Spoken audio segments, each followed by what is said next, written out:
Hello students, welcome to Frank Lectures. I am Vandana. ഇന്ന് introduction to power system 2 ആണ് നമ്മൾ discuss ചെയ്യാൻ പോകുന്നത്. അതായത് നമ്മുടെ ഒരു പുതിയ സബ്ജക്റ്റ് ആണ് ഇത് പവർ സിസ്റ്റം 2 എന്ന് പറയുന്നത്. പവർ സിസ്റ്റം 1 നിങ്ങൾ എന്ത് ചെയ്തിട്ടുണ്ട്, പഠിച്ചിട്ടുണ്ട് അല്ലേ? ഓക്കെ, അപ്പൊ നോക്കൂ, എന്താ അതിന്റെ കോഡ് എന്ന് പറയുന്നത് EET 304 ആണ് അതിന്റെ കോഡ്. ഓക്കെ, ദെൻ എന്താ കോഴ്സ് നെയിം നമുക്കറിയാം, എന്താ പവർ സിസ്റ്റം 2 എന്നാണ് പറയുന്നത്. ദെൻ അതെന്താ കാറ്റഗറി, എന്താ PCC എന്ന് വെച്ചാൽ എന്താ കോർ പേപ്പർ ആണല്ലേ. നിങ്ങൾക്ക് S6 ഏറ്റവും കൂടുതൽ എന്ത് വരുന്നത് മക്കളെ, കോർ പേപ്പർ വരുന്നത്. ഏതാ? Linear control system, power electronics, power system 2. കട്ടയാണ് നിങ്ങളുടെ S6 അല്ലേ. ദെൻ എന്താ അത് ലെക്ചർ അവർ, നിങ്ങൾക്ക് ലെക്ചറിങ് എന്ത് വേണം, 3 അവർ വേണം. ദെൻ ട്യൂട്ടോറിയൽ നിങ്ങൾക്ക് അറിയാം എന്താണ് നമ്മൾ പ്രോബ്ലംസ് ചെയ്യുക, ബാക്കി എന്താ പറയുക എക്സ്ട്രാ കാര്യങ്ങൾ ചെയ്യുക. നമ്മുടെ കോളേജുകളിലാണെങ്കിൽ എന്താ ട്യൂട്ടോറിയൽ അവേഴ്സ് ഉണ്ട്, ആ സമയത്ത് നമ്മൾ ട്യൂട്ടോറിയൽസ് സബ്മിറ്റ് ഒക്കെ ചെയ്യും അല്ലേ. ദെൻ പ്രാക്ടിക്കൽസ് ഇല്ല. 4 ക്രെഡിറ്റ് ആണ് ഇതിനുള്ളത്, ഈ പേപ്പറിനുള്ളത്. ഇവിടെ ഒരു കാര്യം പറയുന്നുണ്ട്, പ്രീ റിക്വസ്റ്റ് കാര്യം പറഞ്ഞേക്കുന്നേ. ഇവിടെ നോക്ക് EET 301 പവർ സിസ്റ്റം 1. അപ്പൊ പവർ സിസ്റ്റം 1 അറിയേണ്ട കുറച്ച് കാര്യങ്ങൾ ഏതിൽ വേണമെന്നാണ് അവർ പറയുന്നത്, പവർ സിസ്റ്റം 2 വരുന്നത്. അപ്പൊ അത് കേൾക്കുമ്പോഴേക്കും അയ്യോ പവർ സിസ്റ്റം അറിയത്തില്ല, എങ്ങനെയോ ഞങ്ങൾ കഷ്ടപ്പെട്ട് ബുദ്ധിമുട്ടി പഠിച്ചെഴുതിയതാണെന്നൊന്നും വിചാരിച്ച് ടെൻഷൻ ആവണ്ട. അതിലുള്ള ഒരുപാട് കാര്യങ്ങളൊന്നും ഇവിടെ നമുക്ക് ആവശ്യമില്ല. മെയിൻ ആയിട്ട് എന്താ വെച്ചാൽ ഞാൻ പറയും ട്രാൻസ്ഫോമർ, അല്ലെങ്കിൽ ഞാൻ പറയും ജനറേറ്റർ, അല്ലെങ്കിൽ ഞാൻ ലോഡ് കൊടുക്കുന്നു, അല്ലെങ്കിൽ ഇതാണ് ട്രാൻസ്മിഷൻ ലൈൻ ഇതാണ് പോകുന്നതെന്നൊക്കെ പറഞ്ഞു കഴിഞ്ഞാൽ ആ ഒരു ബേസിക് കൺസെപ്റ്റ് ഇല്ലേ, അത് കിട്ടിയാൽ മതി. ഇല്ലെങ്കിൽ നമ്മളോട് ഡീപ്പായിട്ട് എന്ത് ചെയ്യും, അത് പറഞ്ഞു പോവും. റെഡി ആണല്ലോ? ഓക്കെ അല്ലേ? പിന്നെ നിങ്ങൾക്ക് അറിയുന്ന കാര്യങ്ങൾ തന്നെയാണ്.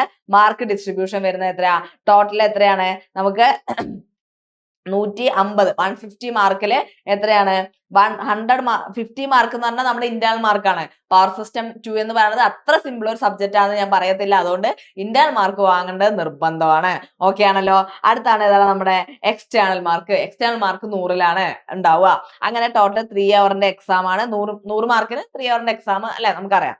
ദെൻ എങ്ങനെയാണ് കണ്ടിന്യൂസ് ഇന്റേണൽ ഇവാലുവേഷൻ. നമുക്ക് ഇന്റേണൽ മാർക്ക് ഞാൻ പറഞ്ഞു, ഇന്റേണൽ മാർക്ക് അണ്ടറാക്കാൻ നിൽക്കണ്ട. അപ്പൊ അതിന് വേണ്ട കാര്യങ്ങളൊക്കെ നമുക്കറിയാലോ. എന്താണ് അറ്റൻഡൻസ് 10 മാർക്ക്. ഓക്കെ, ദെൻ അടുത്തെന്താ റെഗുലർ ക്ലാസ് വർക്ക്, ഈ ട്യൂട്ടോറിയൽ, അസൈൻമെന്റ് അല്ലെങ്കിൽ സെൽഫ് ലേണിംഗ് കാര്യങ്ങളൊക്കെ ചെയ്യുന്നതിന് എത്രയാണ് 15 marks. Then continuous assessment test, 2 test ഉണ്ടാവും അല്ലെ. ആ 2 ടെസ്റ്റിനും കൂടി എത്രയാണ് 25 മാർക്ക്. അങ്ങനെയാണ് സിലബസിൽ കൊടുത്തേക്കുന്നത്. റെഡി ആണല്ലോ? അതിന്നാണ് നിങ്ങൾക്ക് എന്ത് ചെയ്യുന്നത്, ഔട്ട് ഓഫ് 50 എന്ത് മാർക്ക് ഇടുന്നത്. ദെൻ എന്ത് സെമസ്റ്റർ എക്സാമിനേഷന്റെ കാര്യം നിങ്ങൾക്ക് അറിയാം, 2 പാർട്ടാണ് ഉണ്ടാവുക. പാർട്ട് എ എന്ന് പറഞ്ഞു കഴിഞ്ഞാൽ ഓരോ മൊഡ്യൂളിനും എന്താണ് 3 മാർക്ക് വീതം ക്വസ്റ്റ്യൻസ് ഉണ്ടായിരിക്കും. അപ്പൊ നമുക്ക് ടോട്ടൽ 5 മൊഡ്യൂളാണ് ഉള്ളത്.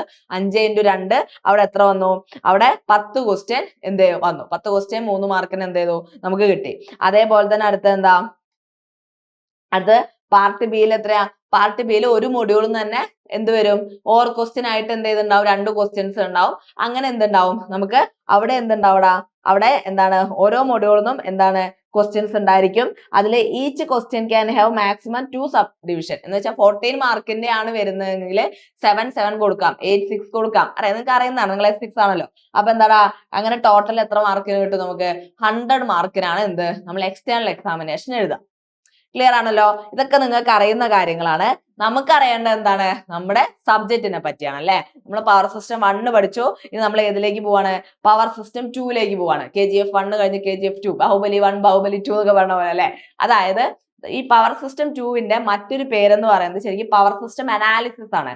അനാലിസിസ് ആർക്കാ നമുക്ക് ചെയ്യാൻ പറ്റുക, നമുക്ക് അനാലിസിസ് ചെയ്യാന്ന് പറഞ്ഞു കഴിഞ്ഞാൽ എക്സിസ്റ്റ് ആയിട്ടുള്ള ഒരു സിസ്റ്റത്തിലല്ലേ അനാലിസിസ് ചെയ്യാൻ പറ്റുള്ളൂ. ഇപ്പൊ ഞാൻ എന്റെ ശരീരം എന്ത് ചെയ്യാൻ പോവാണ്, അനലൈസ് ചെയ്യാൻ പോകുന്ന കഴിഞ്ഞാൽ ബ്ലഡ് ടെസ്റ്റ് ചെയ്യാം, സ്കാനിങ് ചെയ്യാം, ECG എടുക്കാം അല്ലെ. അപ്പൊ ഇതൊന്ന് എക്സിസ്റ്റ് ആയി നിൽക്കുന്ന എന്റെ ശരീരമാണ് ഞാൻ എന്ത് ചെയ്യുന്നത്, അനലൈസ് ചെയ്യുന്നത്. അതേപോലെ പവർ സിസ്റ്റം 1 നിങ്ങൾ എന്ത് ചെയ്തു, ജനറേഷൻ, ട്രാൻസ്മിഷൻ, ഡിസ്ട്രിബ്യൂഷൻ ഇതെല്ലാം കൂടെ ചേരുന്നതാണ് നമ്മൾ പവർ സിസ്റ്റം എന്ന് പറഞ്ഞു. അപ്പൊ ആ ഒരു സിസ്റ്റം അവിടെ എക്സിസ്റ്റ് ആയിട്ടുണ്ടെന്ന് പറഞ്ഞു. ആ സിസ്റ്റത്തിന് നമ്മൾ എന്ത് ചെയ്യാൻ പോവാണ്, അനലൈസ് ചെയ്യാൻ പോവാണ്. റെഡി ആണല്ലോ? അതിൽ ഒന്നാമത്തെ മൊഡ്യൂളിൽ എന്തൊക്കെയാ പറയാൻ നോക്കാം. ആദ്യം നമുക്ക് പഠിക്കാനുള്ളതാണ് പെർ യൂണിറ്റ് ക്വാണ്ടിറ്റീസ്. അത് സിംഗിൾ ഫേസ് 3 ഫേസിലുണ്ട്. അതായത് നമുക്കറിയാം ജനറേറ്റ് ചെയ്ത് ട്രാൻസ്മിറ്റ് ചെയ്ത് ഡിസ്ട്രിബ്യൂട്ട് ചെയ്യുന്ന സ്ഥലത്ത് എല്ലാം ഒരേ ആളല്ല. ജനറേറ്റർ ഉണ്ട്, ട്രാൻസ്മിഷൻ ലൈൻ ഉണ്ട്, ട്രാൻസ്ഫോമർ ഉണ്ട് അല്ലെ. ഓരോന്നും ഓരോ റേറ്റിംഗ് ഒക്കെയാണ്. അപ്പൊ നമുക്ക് എന്താ പറയാ 3 ചക്ക 4 മാങ്ങ എന്നൊക്കെ പറഞ്ഞു തന്നു കഴിഞ്ഞാൽ നമുക്ക് എല്ലാത്തിനെയും കൂടി ചിലപ്പോൾ ആഡ് ചെയ്യാനും നമുക്ക് പ്രോബ്ലം ചെയ്യാനും പറ്റത്തില്ല. അപ്പൊ നമ്മളെല്ലാം കൂടെ ഒരു ബേസ് വാല്യൂ എടുത്തിട്ട് അതിലേക്ക് നമ്മൾ എന്ത് ചെയ്യും, നമ്മളൊരു ക്വാണ്ടിറ്റിയിലേക്ക് എന്ത് ചെയ്യും, റെഡി ആക്കും. എന്ന് വെച്ചാൽ ഈ മാങ്ങേനെയും ചക്കേനെയും ഒക്കെ കൂടി ഞാൻ ഫ്രൂട്ട്സ് എന്ന് പറഞ്ഞ് എടുത്തു കഴിഞ്ഞാൽ സെറ്റ് ആയില്ലേ. അപ്പൊ നമുക്ക് എന്ത് പറ്റി, നമുക്കത് കാൽക്കുലേറ്റ് ചെയ്യാൻ പറ്റും. എത്ര ഫ്രൂട്ട്സ് ഉണ്ട്, എത്ര വെജിറ്റബിൾ ഉണ്ട്, അല്ലെ? അങ്ങനെ ചോദിച്ചു കഴിഞ്ഞാൽ നമുക്ക് കാൽക്കുലേറ്റ് ചെയ്യാം. അതേപോലെ മാറ്റുന്നതാണ് എന്ത് പെർ യൂണിറ്റ് ക്വാണ്ടിറ്റി എന്ന് പറയുന്നത്. നമ്മൾ ഇലക്ട്രിക്കൽ ടൈമിൽ പറയും കേട്ടോ, കൺസെപ്റ്റ് സെറ്റ് ആക്കിയത് ജസ്റ്റ് മൊഡ്യൂൾ എന്ന് പറഞ്ഞു തന്നേ ഉള്ളൂ. ദെൻ നമ്മൾ അതിൽ എന്ത് പഠിക്കുന്നുണ്ടാ, സിമ്മട്രിക്കൽ കമ്പോണൻസ് പഠിക്കുന്നുണ്ട്. അതായത് സിമ്മട്രിക്കൽ കമ്പോണൻസ് തന്നെ നമുക്ക് സീക്വൻസസ് വരുന്നത് പോസിറ്റീവ് സീക്വൻസ്, നെഗറ്റീവ് സീക്വൻസ്, അതേപോലെ സീറോ സീക്വൻസ് ഉണ്ട്. അതിനെ ബേസ് ചെയ്തിട്ട് നമ്മൾ എന്ത് ചെയ്യും, സീക്വൻസ് നെറ്റ്വർക്ക്സ് നോക്കും. സീക്വൻസ് ഇമ്പിഡൻസസ് ഉണ്ടാവും, സീക്വൻസ് നെറ്റ്വർക്ക് കാണും. ദെൻ നമ്മൾ അതിന് ഏതിലേക്ക് പോകും, ഫോൾട്ട് കാൽക്കുലേഷനിലേക്ക് പോകും. ഫോൾട്ട് കാൽക്കുലേഷനിൽ സിമ്മട്രിക്കലും ഉണ്ട് അൺസിമ്മട്രിക്കലും ഉണ്ട്. അതിന്റെ ഫോൾട്ട് ലെവൽ ഇൻസ്റ്റാളേഷൻ ലിമിറ്റേഴ്സ് നോക്കും. അതുപോലെ കോണ്ടിജൻസി റാങ്കിങ്. റാങ്കിങ് എന്ന് പറഞ്ഞാൽ നിങ്ങൾക്ക് അറിയാം എന്താണ്, റാങ്ക് ചെയ്യാണ് അല്ലെ? അപ്പം അതാണ് നമ്മുടെ കോണ്ടിജൻസി റാങ്കിങ് എന്നുള്ള കേസ് ഏതിൽ വരുന്നുണ്ടടാ, നമ്മുടെ മൊഡ്യൂൾ 1 നമുക്ക് പഠിക്കാനുണ്ട്. മെയിൻ ആയിട്ടുള്ള ഏറ്റവും ബേസ് ആയിട്ടുള്ള കാര്യമാണ് മൊഡ്യൂൾ 1 വരുന്നത്. ഇത് നമ്മൾ ഏതിലേക്ക് പോവാണ്, മൊഡ്യൂൾ 2 പോവാണ്. അവിടെ നമുക്ക് പഠിക്കാനുള്ള ആരാണ്, ലോഡ് ഫ്ലോ സ്റ്റഡീസ് ആണ് പഠിക്കാനുള്ളത്. Load flow studies. അപ്പൊ പേര് കേൾക്കുമ്പോൾ തന്നെ ലോഡ് ഫ്ലോ സ്റ്റഡി, ലോഡ് എങ്ങോട്ടോ ഫ്ലോ ചെയ്യുന്നുണ്ട് അല്ലെ? അതായത് ഒന്നുമില്ല, സിമ്പിൾ ആയിട്ട് പറയുകയാണെങ്കിൽ ഇടുക്കിയിലാണ് ജനറേഷൻ നടത്തുന്നതായിരിക്കും.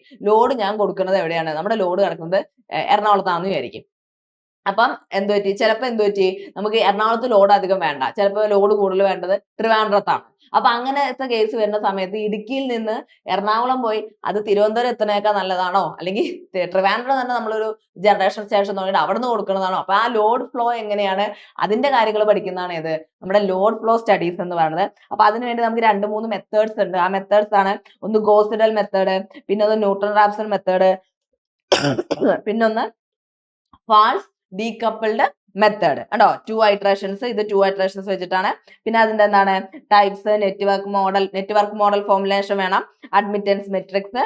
അതേപോലെ നമുക്ക് AC മാത്രമല്ല DC ലോഡ് ഫ്ലോയും പഠിക്കണം. അപ്പൊ അതിനുവേണ്ടി principal DC load flow, introduction to distribution flow, ഇത്രയും കാര്യങ്ങൾ നമുക്ക് അറിയണം. അപ്പൊ നമ്മള് കോമൺ ആയിട്ടുള്ള ബേസ് പെർ യൂണിറ്റ് ക്വാണ്ടിറ്റീസ് എടുത്തിട്ട് കാര്യങ്ങൾ ചെയ്യുന്നു, ഫോൾട്ടും കാര്യങ്ങൾ കണ്ടുപിടിക്കുന്നതൊക്കെ അറിഞ്ഞു. ഫോൾട്ട് എന്ന് പറഞ്ഞാൽ എന്താ, ഇപ്പൊ നമ്മുടെ വീടിന്റെ തൊട്ട് മുന്നിൽ തന്നെ അല്ലെ എന്താണ് KSEB ആൾക്കാരൊക്കെ വന്നിട്ട് നമ്മുടെ ഈ മരങ്ങളൊക്കെ മുറിച്ച് കണ്ട് എന്ത് ചെയ്യും, മരം മീൻസ് പുറത്തേക്കൊക്കെ എക്സ്ട്രാ നിൽക്കുന്ന ബ്രാഞ്ചസ് ഒക്കെ എന്തെങ്കിലും കട്ട് ചെയ്ത് പോകും. കാരണം എന്താ, അത് ലൈനിലേക്ക് പോയിട്ട് അവിടെ ഒരു ഫോൾട്ട് ഉണ്ടാവണ്ടെന്ന് വെച്ചിട്ടാണ് അല്ലെ.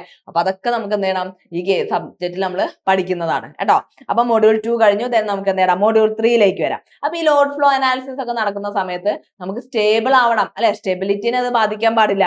അതാണ് നമ്മൾ അടുത്തതിൽ പഠിക്കുന്നത്, പവർ സിസ്റ്റം സ്റ്റെബിലിറ്റി എന്ന് പറയുന്നത്. അതെന്താ, 3 ടൈപ്പാണ്. അപ്പൊ സ്റ്റെബിലിറ്റിയുടെ കേസിൽ ഒന്ന് സ്റ്റഡി സ്റ്റേറ്റില്, ഒന്ന് ട്രാൻസിയന്റില്, പിന്നെ ഒന്ന് ഡൈനാമിക്കല്. അപ്പൊ steady state, dynamic and transient stability, 3 കേസിൽ നമുക്ക് എന്താ പറയണ, പവർ സിസ്റ്റം സ്റ്റെബിലിറ്റിയെ കുറിച്ച് പഠിക്കണം. അപ്പൊ അതിന് വേണ്ടിയിട്ട് നമുക്ക് എന്തൊക്കെ ഉണ്ടായിരുന്നു അവിടെ, power angle curve, steady state stability limit, mechanics of angular motion. Then അവിടെ ഒരാളുണ്ട് സിങ് ഇക്വേഷൻ. സിങ് ഇക്വേഷൻ എന്ന് പറഞ്ഞാൽ സിങ് ചെയ്യാന്നുള്ളത് ആട്, ഊഞ്ഞാലിനെ പറയൂല്ലേ ആട്. ഇവിടെ സിംഗിങ് വരുന്നത് എന്തിനാണ്, ആൾട്ടർനേറ്ററിന്റെ റോട്ടോറിനാണ് എന്ത് വരുന്നത്, സിങ് വരുന്നത്. അപ്പൊ നമുക്ക് പഠിക്കാനുള്ള മെയിൻ സബ്ജക്റ്റ് ആണ് ഇത് നമ്മുടെ ഈ പവർ സിസ്റ്റം അനാലിസിസ് അല്ലെങ്കിൽ പവർ സിസ്റ്റം എന്ന് പറയുന്നത്.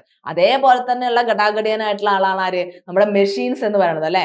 അപ്പം ഈ മെഷീൻസും പവർ സിസ്റ്റം എന്ന് പറയുന്നത് രണ്ടും ഏറ്റവും ഇമ്പോർട്ടന്റ് ആയിട്ട് ഇലക്ട്രിക്കൽ എഞ്ചിനീയേഴ്സ് പഠിക്കേണ്ട, ഇലക്ട്രിക്കൽ സ്റ്റുഡൻസ് പഠിക്കേണ്ട സബ്ജക്റ്റ് ആണ്. കാരണം ഏത് കോമ്പറ്റേറ്റീവ് എക്സാം എടുത്താലും അതിലെന്താണ് നല്ലൊരു മാർക്ക് ഇതിലുണ്ട് നമ്മുടെ പവർ സിസ്റ്റം അനാലിസിസ് അല്ല നമ്മുടെ പവർ സിസ്റ്റത്തിന് വരുന്നുണ്ട്. അതേപോലെ തന്നെ ഇപ്പൊ നിങ്ങൾ വർക്ക് ചെയ്യാൻ തുടങ്ങുവാണ് അല്ലെ, ഇത് കഴിഞ്ഞ് ട്രെയിനിങ് ആയിട്ടോ അല്ലെങ്കിൽ നമ്മൾ ജോബ് ഓപ്പർച്യൂണിറ്റീസ് നോക്കുന്ന സമയത്ത് KSEB അല്ലെങ്കിൽ ഇനിയിപ്പോ നമ്മൾ നാഷണൽ സെനാരിയോ വെച്ച് നോക്കുന്ന സമയത്ത് പവർ ഗ്രിഡ്, അവിടെയൊക്കെ എന്താ ഇന്റർവ്യൂസിന് പോകുമ്പോൾ ഇതിന്റെ ബേസിസ് ആണ് ചോദിക്കുക അല്ലെ. അപ്പം നമ്മൾ ഇലക്ട്രിക്കൽ എഞ്ചിനീയർ ആയിട്ട് വർക്ക് ചെയ്യുന്നുണ്ട് എങ്കിൽ അത് ഏത് ടീച്ചിങ് ആയിട്ടോ ഇൻഡസ്ട്രി ആയിക്കോട്ടെ ഏത് കേസ് ആയാലും നമുക്ക് പിന്നെയും എന്ത് ചെയ്യണം, ഫോളോ ചെയ്ത് പോകേണ്ട മെയിൻ പേപ്പേഴ്സ് ആണ് ഏതൊക്കെ, ഒന്ന് മെഷീൻസും ഒന്ന് നമ്മുടെ ഈ പവർ സിസ്റ്റം എന്ന് പറയുന്നത് കേട്ടോ. അപ്പൊ എന്താ സ്വിങ് ഇക്വേഷൻ എന്ന് പറയുമ്പോൾ അപ്പൊ എന്താടാ, ആ റോട്ടറാണ് അവിടെ എന്ത് ചെയ്യുന്നത്, അവിടെ സ്വിങ് ചെയ്യുന്നത് അല്ലെ. നമ്മള് ആൾട്ടർനേറ്റർ പഠിച്ചിട്ടുണ്ട്. അപ്പൊ അതുകൊണ്ടാണ് നമുക്ക് എന്ത് ചെയ്യുന്നത്, ഓരോ സബ്ജക്റ്റും സെം പഠിക്കുമ്പോൾ നമുക്ക് ഒരിക്കലും ഓരോ സബ്ജക്റ്റ് കഴിഞ്ഞാൽ അത് കഴിഞ്ഞു എന്ന്. പക്ഷെ അതൊക്കെ തമ്മിൽ കണക്ഷൻ ഉണ്ട്. ഈ നമ്മുടെ മെഷീൻസും അതേപോലെ നെറ്റ്വർക്ക് അനാലിസിസും അതേപോലെ തന്നെ പവർ സിസ്റ്റം ഒക്കെ തമ്മിൽ എന്താ കണക്റ്റഡ് ആയിട്ടാണ് കിടക്കുന്നത്. മനസ്സിലായില്ലേ? അപ്പൊ എന്താ ഈ റോട്ടോറിന് ഉണ്ടാവുന്ന ആ ഒരു കേസ് വെച്ചിട്ട് വരുന്നതാണ് സ്വിങ് ഇക്വേഷൻ എന്ന് പറയുന്നത്. അപ്പൊ ആ സൊല്യൂഷൻ ഓഫ് സ്വിങ് ഇക്വേഷൻ പഠിക്കണം. പോയിന്റ് ബൈ പോയിന്റ് മെത്തേഡ്, അത് RK method, equal area criterion application, methods of improving stability limit, എങ്ങനെയാണ് ഇംപ്രൂവ് ചെയ്യുന്നത്, then phasor measurement unit PMU, അതേപോലെ wide area monitoring system, WAMS. അതിനെ പറ്റിയൊക്കെ നമുക്ക് എന്ത് ചെയ്യണം, ഈ മൊഡ്യൂളിൽ നമ്മൾ പഠിക്കും. മെയിൻ ആയിട്ട് പവർ സിസ്റ്റം സ്റ്റെബിലിറ്റി റിലേറ്റഡ് ആണ് അല്ലെ.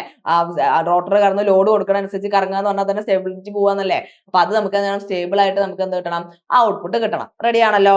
അങ്ങനെ നമ്മൾ എന്ത് ചെയ്തു, ലോഡ് ഫ്ലോ നോക്കി, അവിടെ സ്റ്റേബിൾ ആണോ എന്നുള്ളത് നോക്കി. അടുത്ത 4ാമത്തെ മൊഡ്യൂളിലേക്ക് വരുന്ന സമയത്ത് നമ്മൾ അവിടെ ശ്രദ്ധിക്കുന്നത് എന്താ, ഓട്ടോമാറ്റിക് ജനറേഷൻ കൺട്രോൾ. അതായത് നമ്മള് മറ്റേ പാടത്ത് എന്താ പറയാ നെല്ലൊക്കെ വെച്ച് സെറ്റ് ആക്കണ പോലെയല്ല, നമ്മൾ ലോഡിനനുസരിച്ചാണ് എന്തുണ്ടാക്കുന്നത്, ഇലക്ട്രിസിറ്റി ജനറേറ്റ് ചെയ്യണത് അല്ലെ. അപ്പൊ ആ ഇലക്ട്രിസിറ്റി ജനറേറ്റ് ചെയ്യാൻ വേണ്ടിയിട്ടുള്ള കാര്യങ്ങളെയാണ് എന്താണ്, കൺട്രോൾ ചെയ്യാൻ വേണ്ടിയിട്ട്. അപ്പൊ നമുക്ക് എന്ത് ചെയ്യണം, പവർ ആയതുകൊണ്ട് നമുക്ക് ആക്റ്റീവ് പവറിനെ പറ്റി അറിയണം, അതേപോലെ റിയാക്റ്റീവ് പവറിനെ കുറിച്ച് അറിയണം അല്ലെ, അതേപോലെ തന്നെ അതിന്റെ വാല്യൂ അറിയണം, അതേപോലെ തന്നെ വോൾട്ടേജ്, ഡെൽറ്റ വാല്യൂ അല്ലെ, ഇതൊക്കെ എന്ത് ചെയ്യണം, നമുക്കറിയണം അല്ലെ. അപ്പൊ അതിന് വേണ്ടിയിട്ടുള്ള അത് എന്തൊക്കെയാണ്, എങ്ങനെയാണ് ചെയ്യുന്നതെന്നാണ് ഇതിൽ പറയുന്നത്, നമ്മുടെ മൊഡ്യൂൾ 4 പറയുന്നത്. അപ്പൊ എന്തൊക്കെയാണ് അതിൽ പഠിക്കാനുള്ളത്, എന്തൊക്കെയുണ്ട്, ടർബൈൻസ് ആൻഡ് ഫീഡ് ഗവേണേഴ്സിൽ ഇനേഷ്യ, automatic generation control, load frequency കൺട്രോളില് single area and 2 area system, sub synchronous resonance, automatic voltage control, exciter control, SCADA systems. ഇത്ര ഏതിൽ വരുന്നുണ്ട്, മൊഡ്യൂൾ 4 വരുന്നുണ്ട്. ഇനി അതെല്ലാം കഴിഞ്ഞ് നമ്മൾ ഏതിലേക്ക് വരികയാണ്, മൊഡ്യൂൾ 5 എത്തുന്ന സമയത്ത് നമ്മൾ എന്താ കണ്ടത്, എല്ലാം കണ്ടിന്യൂവേഷൻ ആണ് കേട്ടോ. എല്ലാ മൊഡ്യൂൾ ഒന്നിനൊന്നിന് കണക്റ്റഡ് ആണ്. പെട്ടെന്ന് കാണുമ്പോൾ മനസ്സിലാവില്ല, ഒന്നുകൂടെ ഐഡിയ പറഞ്ഞുതരാം. ആദ്യത്തെ മൊഡ്യൂൾ നമ്മളെല്ലാം ബേസ് ചെയ്ത് ഫോൾട്ടിന്റെ കാര്യങ്ങളും എല്ലാം ബേസ് വാല്യൂയിലേക്ക് കൊണ്ടുവന്ന് എല്ലാം കണ്ടുപിടിക്കുന്ന. 2ാമത്തെ കേസിലേക്ക് വരുമ്പോൾ ലോഡ് ഫ്ലോ വരുന്ന സമയത്ത്, 3ാമത്തെ വരുമ്പോൾ നമ്മൾ അവിടുത്തെ പവർ സ്റ്റെബിലിറ്റിയാണ് നോക്കുന്നത്. 4ാമത്തെ വരുമ്പോൾ നമുക്ക് ഇനി പെട്ടെന്ന് എന്ത് ചെയ്തു, നമുക്ക് ഓട്ടോമാറ്റിക് ജനറേഷന്റെ കേസസ് വരികയാണെങ്കിൽ അവിടുത്തെ കാര്യങ്ങളാണ് 4ാമത് പഠിക്കുന്നത്. 5ാമത് എത്തുമ്പോഴാണ് നമ്മുടെ മെയിൻ ഐറ്റം കിടക്കണം, നോക്കടാ, എക്കണോമിക് ഓപ്പറേഷൻ. ഇത് കാര്യമായിട്ട് ഓട്ടോമാറ്റിക് ജനറേഷനും സ്റ്റെബിലിറ്റിയും എല്ലാം നോക്കിയിട്ട് വരുമ്പോൾ കോസ്റ്റ് അങ്ങ് കൂടി കഴിഞ്ഞാൽ അല്ലെ, കറണ്ട് ബില്ലൊക്കെ അങ്ങ് യൂണിറ്റിന് കൂടി കഴിഞ്ഞാൽ ബുദ്ധിമുട്ടല്ലേ. അപ്പൊ നമുക്ക് എന്ത് നോക്കണം, എക്കണോമിക് ഓപ്പറേഷൻ ആണോ എന്ന് നോക്കണം. അവിടെ എന്തൊക്കെയാണുള്ളത്, distribution of load between units within a plant. ഒരു പ്ലാന്റും യൂണിറ്റും തമ്മിലുള്ള അവരുടെ ഡിസ്ട്രിബ്യൂഷൻ എത്രയാണ്, transmission loss of a transmission plant of a transmission line as a function of plant generation, distribution of load between plant, method of computing penalty factors and loss coefficient. Okay, അതേപോലെ തന്നെ നമുക്ക് പഠിക്കാനുള്ളതാണ് unit commitment. Commitment ആവുക എന്ന് പറഞ്ഞാൽ എന്താ, നമ്മൾ ഒരാളുമായിട്ടാണ് committed ആയി അല്ലെ. അതേപോലെ ഗ്രിഡിലേക്ക് നമ്മൾ ഏത് ജനറേറ്റർ ആണ് കൊടുക്കുന്നത്, അല്ലെ ഏത് യൂണിറ്റ് ആണ് നമ്മൾ അവിടെ കൊടുക്കുന്നത്, എത്ര എണ്ണം കൊടുക്കുന്നുണ്ട് എന്നൊക്കെ നോക്കാൻ വേണ്ടിയിട്ട് നമ്മുടെ ലോഡിനനുസരിച്ച് നമുക്ക് വേണം അല്ലെ. അതാണ് നമ്മുടെ എന്ന് പറയുന്നത് യൂണിറ്റ് കമ്മിറ്റ്മെന്റ് എന്ന് പറയുന്നത്. അപ്പൊ അതിന്റെ introduction, constraints on unit commitments, spinning reserve, thermal unit constraints, hydro constraints. ഇത്ര ഇതിൽ പഠിക്കാനുണ്ട്. നമ്മുടെ മൊഡ്യൂൾ 5 എന്ത് ചെയ്യുന്നുണ്ട്, നമുക്ക് പഠിക്കാനുണ്ട്. ഓക്കെ, അപ്പൊ ഇത്രയാണ് നമ്മുടെ പവർ സിസ്റ്റം 2 നമുക്ക് വരുന്നത്. നിങ്ങൾ വിചാരിക്കുന്ന പോലെ അത്ര ചെറുതല്ല, അത്യാവശ്യം നല്ല ടോപ്പിക്സ് തന്നെ ഉണ്ട്. അപ്പൊ എന്ത് ചെയ്യണം, മസ്റ്റ് ആയിട്ട് നിങ്ങൾ എന്ത് ചെയ്യണം, ക്ലാസ്സസ് ഫോളോ ചെയ്യണം. ഓക്കെ, ഇനി നമുക്ക് എന്ത് ചെയ്യാം, ഇതിൽ വരുന്ന ഇൻഡസ്ട്രിയൽ ആപ്ലിക്കേഷൻസ് നോക്കാം. അതായത് എന്തൊക്കെയാണ് നമ്മൾ ഇത് പഠിക്കുന്നതിലൂടെ നമുക്ക് കിട്ടേണ്ട സ്കിൽ എന്താന്ന് നോക്കാം. അതേപോലെ തന്നെ അതിന്റെ ആപ്ലിക്കേഷൻ നോക്കാം. ആദ്യത്തെ മൊഡ്യൂളിൽ എന്താ ചെയ്തിരുന്നത്, ഫോൾട്ട് അനാലിസിസും പ്രൊട്ടക്ഷൻ ബേസിസും ആണ് കൊടുത്തിട്ടുണ്ടായിരുന്നത് അല്ലെ. അപ്പൊ അവിടെ എന്ന് പറയുന്ന സമയത്ത് enable high reliability protection and fault tolerant operation of power grids, preventing large scale blackouts and equipment damage. ഇതൊന്നും ഇല്ലാത്ത രീതിയിലുള്ള വർക്കിംഗ് നടക്കണം. അപ്പൊ നമുക്ക് എന്തൊക്കെയാണ് അവിടെ നിന്ന് കിട്ടുന്ന സ്കിൽസ് എന്ന് പറയുന്നടാ, നമുക്ക് കിട്ടുന്ന സ്കിൽ എന്ന് പറയുന്നത് എന്താണ്, apply per unit system for simplification. Per unit സിസ്റ്റത്തിനെ പറ്റി നമ്മൾ പഠിക്കും. സീക്വൻസ് നെറ്റ്വർക്കുകളെ പറ്റി പഠിക്കും. ഫോൾട്ട് കറണ്ട് കാൽക്കുലേറ്റ് ചെയ്യാൻ അറിയണം. അതേപോലെ ഫോൾട്ട് ലെവലും അതിന്റെ ലിമിറ്റേഴ്സും സെലക്ട് ചെയ്യാൻ എങ്ങനെയാണെന്ന് ഇവാലുവേറ്റ് ചെയ്യാൻ അറിയണം.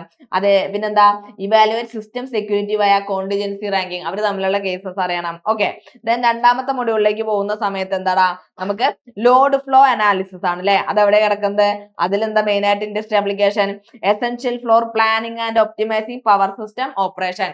പവർ സിസ്റ്റത്തിന്റെ ഓപ്പറേഷൻ കറക്റ്റ് ആയിട്ട് നടക്കണം അല്ലെ. ട്രിവാൻഡ്രത്തേക്ക് ലോഡ് ട്രിവാൻഡ്രത്താണെങ്കിൽ അതെങ്ങനെ പോകണം, എവിടെയാണ് ലോസസ് ഇല്ലാത്ത കാര്യങ്ങൾ നമ്മൾ അറിയണം. ദെൻ സ്റ്റേബിൾ ആയിരിക്കണം, എക്കണോമിക്കൽ ആയിരിക്കണം, and congestion free electricity transmission. ആ ട്രാൻസ്മിഷൻ കറക്റ്റ് ആവാൻ വേണ്ടിയിട്ടുള്ള അപ്ലിക്കേഷൻ വേണ്ട സ്ഥലത്തൊക്കെ നമ്മൾ ഈ കൺസെപ്റ്റ് ആണ് യൂസ് ചെയ്യുന്നത്.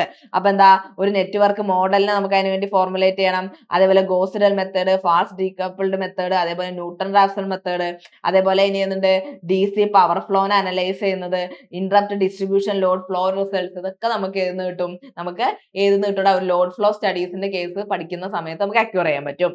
3ാമതാണ് നമ്മുടെ ഏറ്റവും മെയിൻ ആയിട്ട് അടുത്ത കേസ്, പവർ സിസ്റ്റം സ്റ്റെബിലിറ്റി. കാരണം സ്റ്റേബിൾ വേണം അല്ലെ. Ensures grid stability during disturbances directly enable secure operation of modern renewable rich smart grids. നമുക്ക് സ്റ്റേബിൾ ആവുക എന്നുള്ളത് നിർബന്ധമായിട്ടുള്ള കാര്യമാണ് അല്ലെ.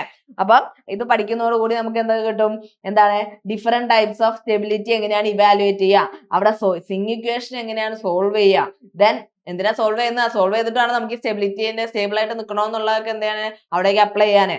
ദെൻ എന്താണ് ഈക്വൽ ഏരിയ ക്രൈറ്റീരിയ എങ്ങനെ അപ്ലൈ ചെയ്യാം, പിന്നെ പവർ ആംഗിൾ കർവും സ്റ്റെബിലിറ്റി ലിമിറ്റും തമ്മിലുള്ള കേസസ്, പിന്നെ PMU എന്ന് പറഞ്ഞാൽ എന്താ ഫേസ് മെഷർമെന്റ് യൂണിറ്റ് അല്ലെ, അതേപോലെ തന്നെ WAMSന്റെ റോള് ഇപ്പത്തെ റിയൽ ലൈഫിൽ എന്തൊക്കെയാന്നുള്ളത് നമുക്ക് അറിയാൻ പറ്റും. 4ാമത്തെ മൊഡ്യൂളാണ് ഇത് AGC AVR and system dynamic, automatic generation control, automatic voltage control, system dynamics. അതെന്ന് പറഞ്ഞാൽ എന്താ forms the backbone of automated grid control enabling frequency stability, voltage regulation and intelligent real time supervisory control. ഇത് പഠിക്കുന്നതോടുകൂടി നമുക്ക് എന്തൊക്കെ അറിയണം മക്കളെ, നമുക്ക് ടർബോ ഗവർണർ ഡൈനാമിക്സ് അനലൈസ് ചെയ്യാൻ പറ്റണം, അതേപോലെ AGC for single or 2 area സിസ്റ്റത്തിന് ഡിസൈൻ ചെയ്യാം, പിന്നെ എങ്ങനെ ചെയ്യുന്നതെന്ന് അറിയാൻ പറ്റും, അതേപോലെ തന്നെ നമുക്ക് സബ്സിൻക്രണസ് റെസൊണൻസ് റിസ്കുകളെ പറ്റി അറിയാൻ പറ്റും, പിന്നെ AVR ആൻഡ് എക്സൈറ്റർ പെർഫോമൻസിന് ഇവാലുവേറ്റ് ചെയ്യാം, പിന്നെ സ്കാഡയെ കുറിച്ച് നമുക്ക് എന്ത് ചെയ്യാം കൂടുതൽ അറിയാം. ഓക്കെ, നമ്മൾ സബ്സ്റ്റേഷനിലേക്ക് പോകുന്ന സമയത്തൊക്കെ നിങ്ങൾക്ക് ഇനി ഇന്റേൺഷിപ്പ് ഒക്കെ വരുന്നുണ്ട് അല്ലെ, അപ്പൊ ആ സമയത്തൊക്കെ നിങ്ങൾക്ക് അറിയാൻ പറ്റും. ദെൻ അടുത്ത എന്താടാ പോയിട്ടുണ്ടാവും, എത്തിക്സ് ആണ്. നിങ്ങൾ ട്രിപ്പ് പോകുന്ന പോലെയല്ല എന്ത് ചെയ്യുക, കറക്റ്റ് ആയിട്ട് എന്ത് ചെയ്യുക, ഇന്റേൺഷിപ്പുകളും IVയും കാര്യങ്ങളൊക്കെ എന്ത് ചെയ്യുക, അതിന്റെ കൂട്ടത്തിൽ തന്നെ എന്തായാലും എന്ത് ചെയ്യുക, കറക്റ്റ് ആയിട്ട് ചെയ്യുക. അടുത്ത എന്താണ് മക്കളെ, economic operation and unit commitment. Economic operation നമുക്ക് വേണം എന്താ, drives cost optimal power generation and scheduling enabling utilities to minimise fuel current and maximal operation efficiency. അറിയാലോ, ഇത് ചെയ്യുന്നതോടുകൂടി നമുക്ക് എന്താ എക്കണോമിക് ലോഡ് ഡിസ്പാച്ച് എങ്ങനെ പെർഫോം ചെയ്യുന്നത്, അതേപോലെ ലോസ് കോഎഫിഷ്യന്റ് ആൻഡ് പെനാൽറ്റി ഫാക്ടേഴ്സിന്റെ യൂസ് അറിയാൻ പറ്റും. Then generation among multiple plants എങ്ങനെയാണ് നമ്മൾ അലോക്കേറ്റ് ചെയ്യുന്നത്, പിന്നെന്താ യൂണിറ്റ് കമ്മിറ്റ്മെന്റ് കൺസ്ട്രെയിൻസിന് അലയൻസ് ചെയ്യുന്നത് എങ്ങനെയാണ്, then optical generation schedule develop ചെയ്യുന്നത് എങ്ങനെയാണ്, ഇങ്ങനത്തെ കാര്യങ്ങളൊക്കെ എന്ത് ചെയ്യാൻ പറ്റൂടാ നമുക്ക് അറിയാൻ സാധിക്കും. ഇങ്ങനത്തെ ടേംസ് പുതിയത് കേൾക്കുന്നതുകൊണ്ടാണ് നമുക്ക് എന്താണ് ഒരു ബുദ്ധിമുട്ട് ഫീൽ ചെയ്യുന്നത്. അത് സംഭവം ഒന്നുമില്ല, നമുക്ക് ആ പഠിച്ചു കഴിയുമ്പോൾ അതാണ് അതിന്റെ കറക്റ്റ് കൺസെപ്റ്റ് എന്തെങ്കിലും നമുക്ക് കിട്ടും. ഇപ്പൊ ഈ പറഞ്ഞ പോലെ എന്താണ് പെർ യൂണിറ്റ് എന്താ, യൂണിറ്റ് കമ്മിറ്റ്മെന്റ് എന്താ, അങ്ങനെ ഏറ്റവും സിമ്പിൾ ആയ രീതിയിൽ എന്ത് ചെയ്യും നമ്മൾ എന്ത് ചെയ്യും ഫ്രാങ്ക്ലിൻ ലെക്ചേഴ്സ് നിങ്ങൾക്ക് അത് നൽകും. ഓക്കെ അല്ലേ. Power system analysis, power system 2 എന്ന് പറയുന്നത് എന്താണ് അത്യാവശ്യം നല്ല ഘടാഘടിയാനായിട്ടുള്ള ഒരു സബ്ജക്റ്റ് ആണ്. അപ്പൊ അതിൻ്റെതായ ഇമ്പോർട്ടൻസ് നിങ്ങൾ S6 ആണ്, അടുത്ത S7 S8 കൂടി പ്ലേസ്ഡ് ആയി പോവേണ്ട മക്കളാണ്. അപ്പൊ ആ ഒരു സീരിയസ്നെസ് കാണുക. അപ്പൊ നമുക്കിനി എന്ത് ചെയ്യാം, നമ്മുടെ ക്ലാസ്സുകളിൽ കാണാം. അതുവരെ signing off from Franklin Lectures. This is me, your Vandana Miss. Thank you.